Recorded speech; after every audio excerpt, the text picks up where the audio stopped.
Good morning and welcome to Ask the Expert. Today you have me, Helen McGillivray from Compass Therapy, and I'm speaking to you from Edinburgh today.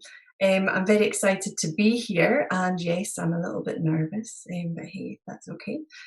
Ask the Expert is a daily series from 8:30 to 9 to help small businesses. Please join in, ask any questions in the comments or on hashtag QBATE on Twitter. If you need any more advice, you can join the official Inuit QuickBooks SMB community group on Facebook, where accountants and business experts are on hand to help you 24/7.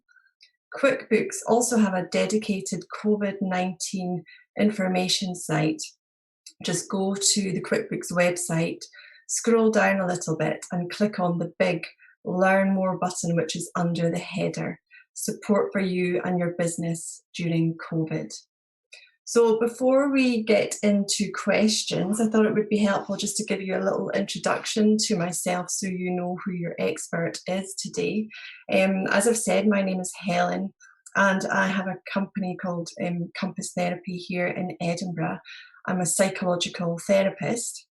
But my journey into this line of work began many years ago when I trained as a nurse back with Florence Nightingale. Not quite, but it feels like that sometimes. I trained as a general nurse, so I worked, when I qualified, I worked in critical care settings, so intensive care, liver transplant. I did that for about 10 years. But I quickly learned, or say 10 years, that's not very quick at all. I love just talking to people. So intensive care, people generally aren't able to talk. So that then led me to do some counselling courses, and then I went back to university and graduated with a degree in mental health nursing. So that was interesting. I've had a very varied nursing career, although I often think I just did nursing. I did lots of different things within that. When I started nursing, it was very much in the midst of the HIV and AIDS epidemic, which in Edinburgh was known as the AIDS capital of Europe, I think, which doesn't sound very nice, but it was a real issue here. So I very much remember that. And when I graduated from uni, I left the NHS just for a short spell to work in a drug crisis centre, which was really, it was great. I mean, it was heartbreaking, but also really good. We did things like opiate detoxification and a lot of harm reduction stuff, handing out needles to very vulnerable people. It was really interesting. And then I worked in community HIV services, helping people kind of get back to normal lives and just become adapted to living with HIV, which obviously has changed so much since that time, if you think back to those scary adverts. I then went back into the NHS and worked as a community psychiatric nurse. I worked in various GPs surgeries throughout Edinburgh, mainly with addictions, and then I was lucky enough to get a place on a postgraduate cognitive behavioural therapy course, which was a fantastic learning experience as we were taught by some of the best teachers I think I've ever experienced, so I feel very privileged to have done that. And then when I finished that course, I still worked in the NHS as a cognitive behavioural therapist. So I've always worked with adults, sort of 17 plus, a wide range of experience in various psychological problems, addiction, eating disorders, mood disorders, so anxiety, depression, OCD, you name it. So I have a lot of experience with different conditions. So I then had my kids and I went back to work part-time, and that's when I started thinking about starting a private business. So I became accredited as a CBT therapist, which kind of assures your quality, I guess. And I tentatively took steps to leave the NHS. It took me a long time. I'm very passionate about the NHS. I truly believe in what it does, and right now that's so relevant.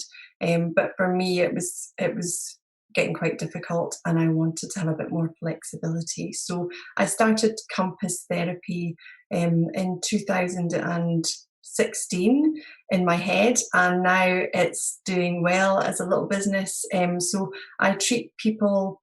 The main bulk of my work is individual therapy, but I also go into workplaces and do workshops and training on. I've done workshops on mindfulness, resilience, which is great. And more recently, I developed a course on how to manage the menopause, which is brilliant. The psychological aspects of the menopause can be quite overwhelming for people.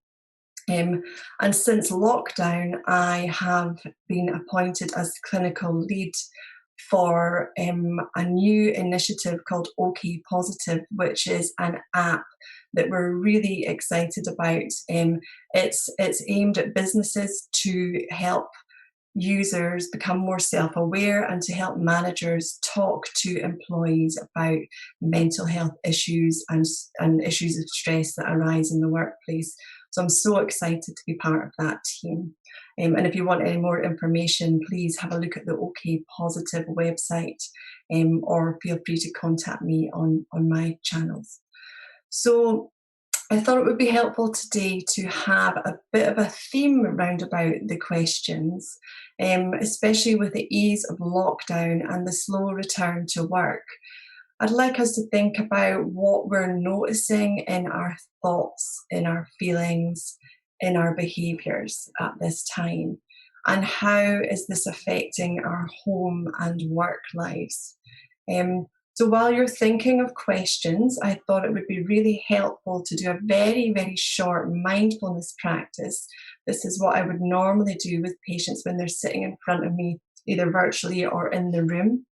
And that can settle us into this morning and hopefully start us off on a good foot for the rest of the day. So if you'd like to join me, I invite you to maybe sit upright on your chair, be aware of your feet on the floor, and like me, I'm going to have my eyes closed until we end this practice. So I invite you to close your eyes and just be aware of your feet on the floor. And this exercise is about turning our attention inwards, really just to get a sense of what's happening in your mind. So having a look at what our minds are doing. Maybe noticing as well any areas of tension in the body, because often we walk around in automatic pilot, not really paying any attention to this. So maybe checking in with your shoulders or your neck or your jaw or your tongue. Or even that point between your eyebrows where we tend to hold a lot of tension without even knowing.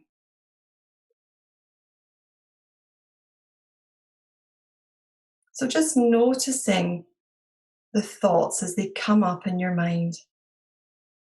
Maybe just observe how the mind jumps from thought to thought, like a monkey swinging between branches in a forest. The mind is also like a bee or a butterfly, just flitting around in quite a random manner. So the intention here is just to notice the mind. Maybe noticing where your mind is. Is it in the past or the present? Or is it way ahead in the future that we're not in yet? Is there a particular mood or emotional state happening within you right now? I'm noticing fear and anxiety. Or is it a feeling in your body? Just exploring what you notice in your body. Perhaps like me, a racing heart or tension. It's important we don't judge these experiences. Judgments where we tend to label things or as good or bad, or we want to get rid of them. Just notice what your mind is doing. Just observe the experiences of this moment. And just noticing now, connecting back with the room again and the environment round about you, maybe feeling the air on your skin. Maybe pushing your feet into the floor again, maybe having a little wriggle. When you're ready, let's open our eyes. Okay, so now we can look at some of the questions for today, and I'll try and answer them as best I can. So Brian from Twitter in a DM. So I've always liked the idea of meditation to put my mind at ease, but never know how to start in fear of doing it wrong. Do you know any good resources where I can look more into this and how I can access them? This is a great question for the first question. So mindfulness, like I was saying there, Brian, it sounds like you're already judging that you're going to get it wrong. There is no right or wrong in mindfulness. Mindfulness is not about not having thoughts. It's not about getting rid of thoughts or relaxing. Mindfulness is just about noticing. So just about observing yourself almost from the inside out. And it takes practice. That's why monks who are in Tibet for many, many years, they still call it mindfulness practice. It's not something that we suddenly become very skilled at. There are a myriad of resources out there where you can look into that. Headspace is an app that's very, very good and very helpful, and it has different courses. And as well, it's only short segments. So I think the benefits of mindfulness have been proven time and time again, but it's something that you really need to practice regularly. And the more you do it, the more it becomes part of you. We call that embodiment. So I would suggest apps like Mindfulness, Calm.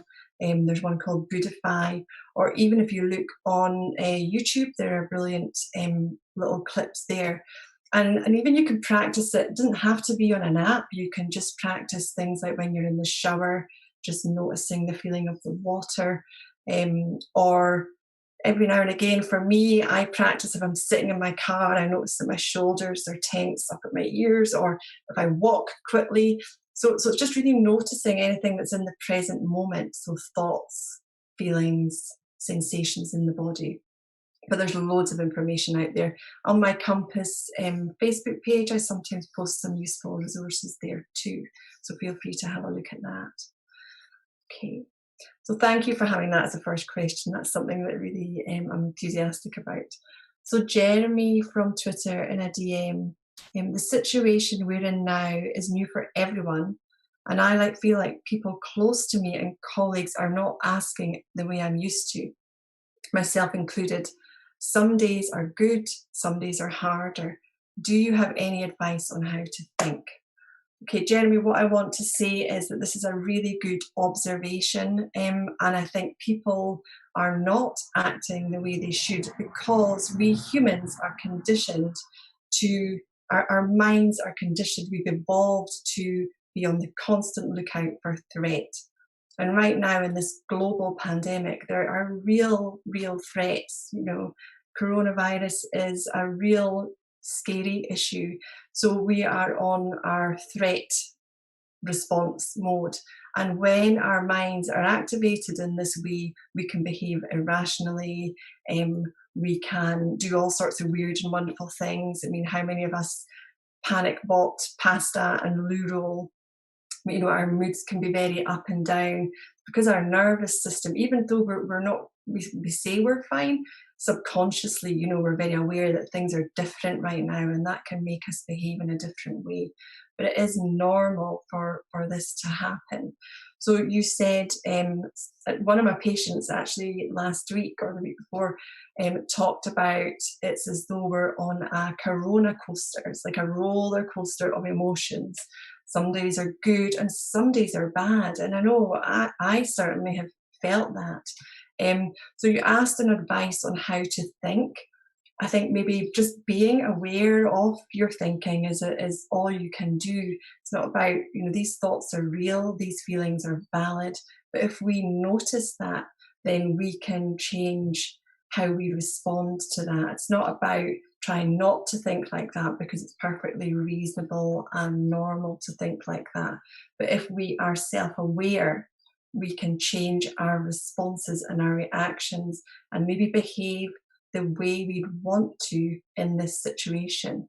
So if you're feeling that people are worried or concerned, I would say just ask, just talk. It's okay. We're all feeling this, and I don't think there's any people that would disagree with that. I would hope not. Anyway, I hope that was helpful.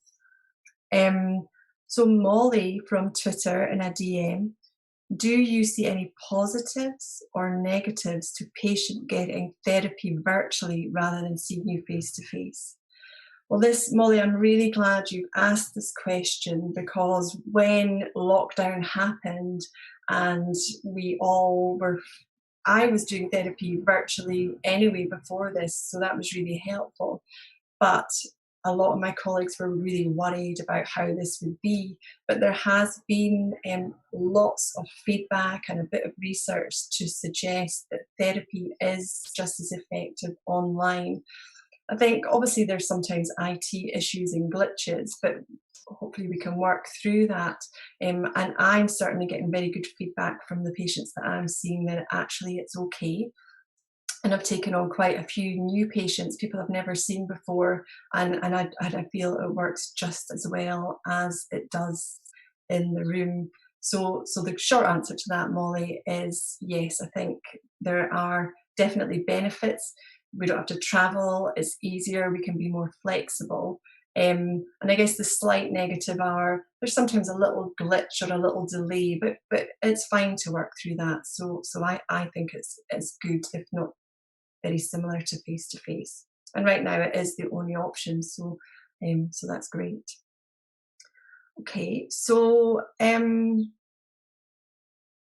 Gloria from Facebook on Messenger. I feel that one of my staff may be experiencing anxiety issues and it's therefore affecting their performance at work. What's the best way to approach this member of staff while being sensitive to their feelings? I guess this is going to come up, isn't it, as we all go back to work. I suppose I would encourage you, if you could, just to have an open and honest conversation with her, because it might be that you reaching out to her is the thing that A, will help her be aware of how she's behaving, and B, you might be the only person that's asked her how she's doing, so it will show that you care. So I would notice how you're feeling about asking her and why you're worried about that. And I would really encourage you to take that step and to reach out to her. It might be really helpful.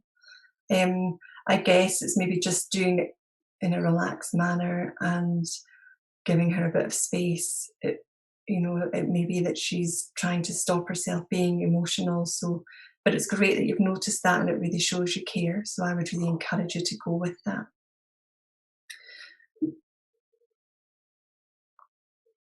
So Rob from Facebook Messenger.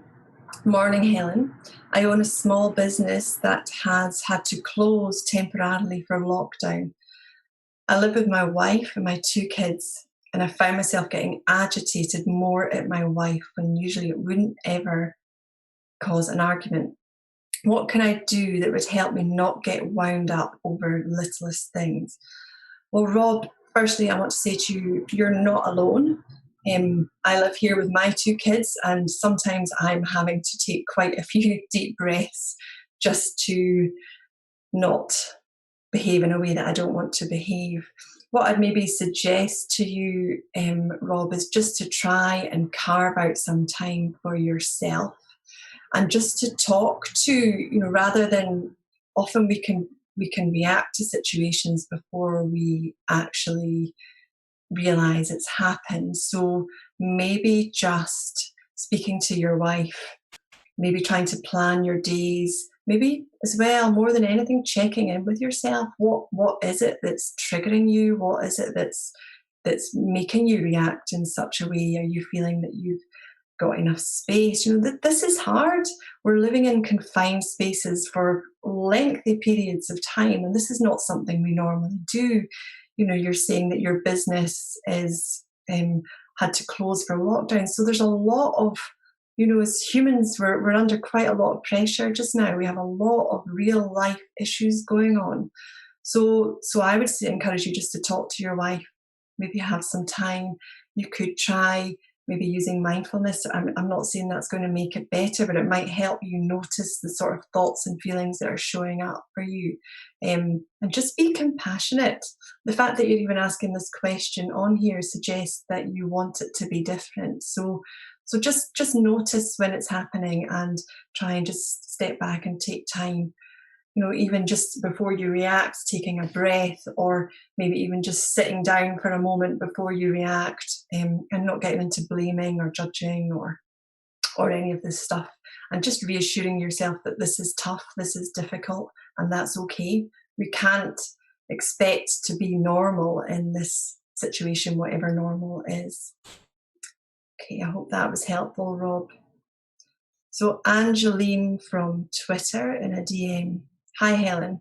Great to see you back on Ask the Expert. Thank you, Angeline.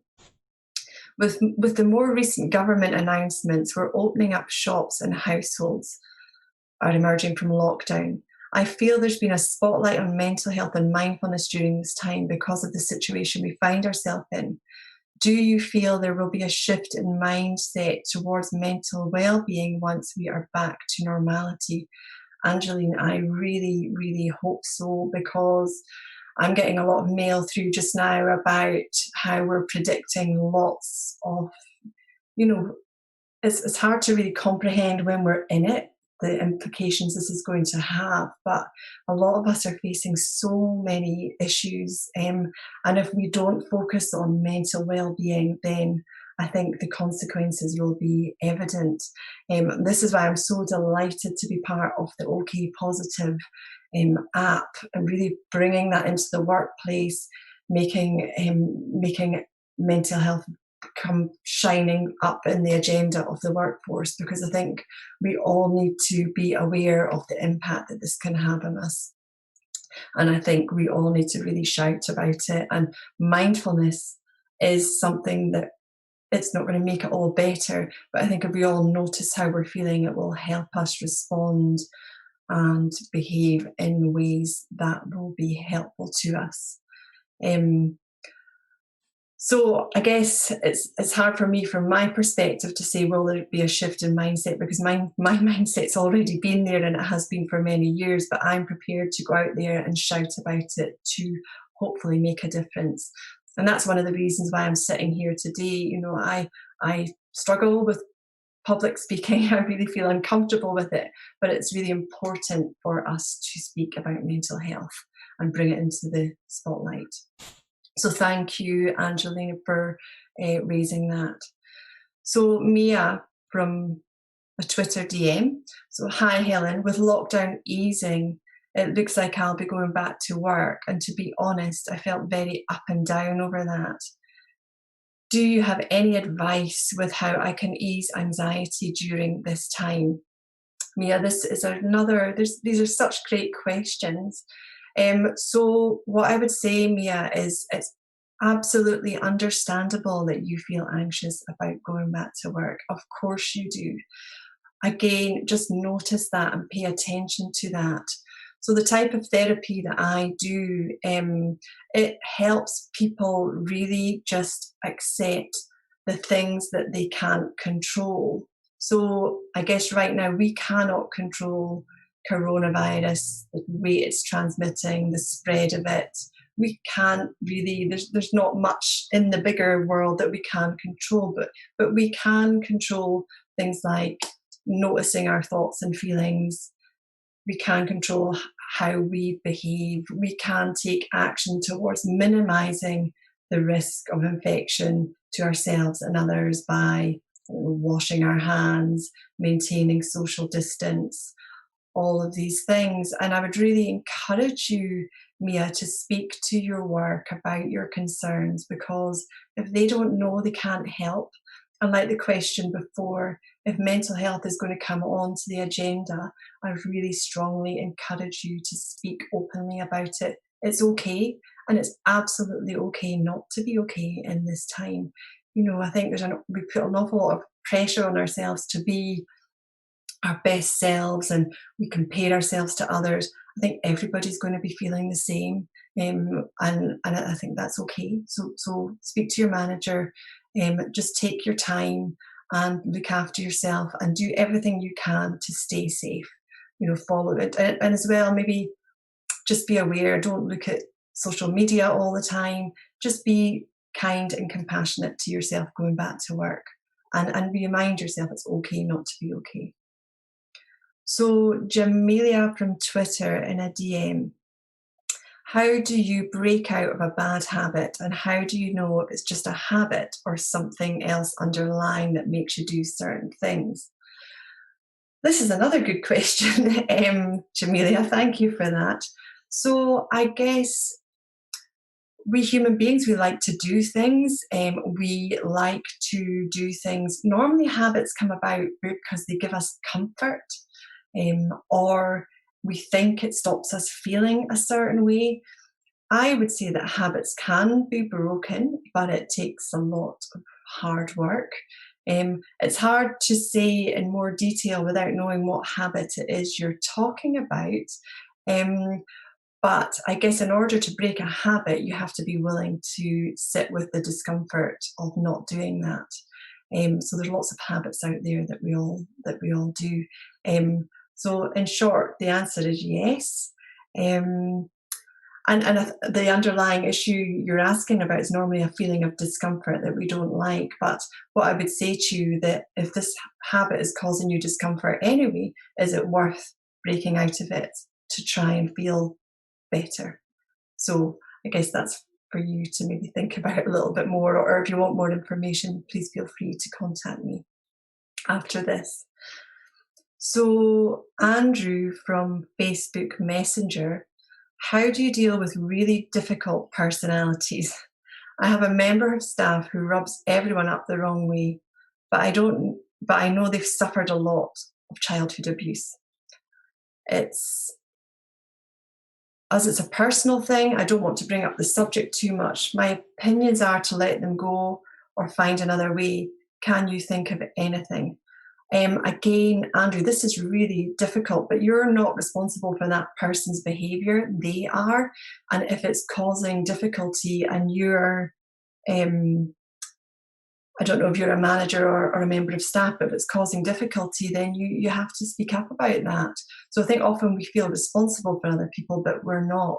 I guess if you're a manager, you're responsible for the whole team and not that one person. But if it's been pointed out to the person, and they're not making changes, then that's a difficult situation. But we're all responsible for our own behaviour, regardless of what's happened to us, and that's the sad reality of that. Okay, so I think that's all the questions that have come through. And I'm going to wrap it up from here. These have been great questions. Thank you very much. So if there are any more questions, please get in touch with the Facebook, the QuickBooks support team on Facebooks. And if you have any more questions, feel free to find me on Facebook or Twitter at Compass Therapy. So tomorrow's Ask the Expert is Eva, who's part of the GMCG's digital team. She helps businesses maximise their efficiencies through the automation of systems and processes, and also how to make the most of the data they have at their fingertips. Be sure to tune in tomorrow and ask her I hope she gets as good questions as I do. And a reminder that if you need any more advice, join the official QuickBooks SMB community group on Facebook, where accountants and businesses are on hand 24/7. So thank you so much for your great questions. Please be aware, notice yourself, pay attention, stay safe and stay well, and be kind to yourself.